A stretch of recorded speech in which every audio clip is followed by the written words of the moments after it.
There are several similarities between elastic and inelastic collisions. The main similarity is that they exhibit conservation of energy because the total momentum of the system is conserved in each collision. The difference between the two is the nature of their collision.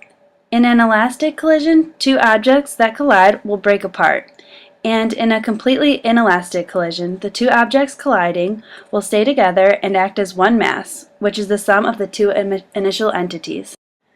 There are three different results to elastic collisions, which I have illustrated with one ball approaching another.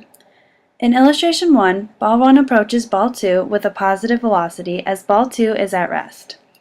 The result is that ball 1 being at rest and all of the momentum of ball 1 is converted into ball 2. Illustration 2 represents that we have the same pre-collision conditions, but in this illustration, ball 1 goes backwards with respect to ball 2.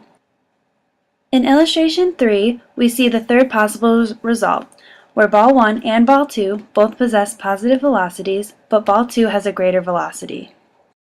Equations for the elastic collisions to consider are P1 of the system equals P2 of the system, which describes momentum being conserved in a system.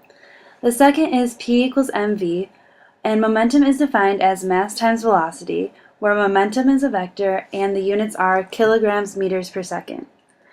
The third equation shows the sum of the initial momentum of the individual objects is equal to the sum of the final momentum of these objects. In an elastic collision, the two masses join together, concluding the collision and making one mass, which is the sum of the masses of the two initial masses. There is only one possible result for an inelastic collision, but this result also abides by the law of the conservation of energy.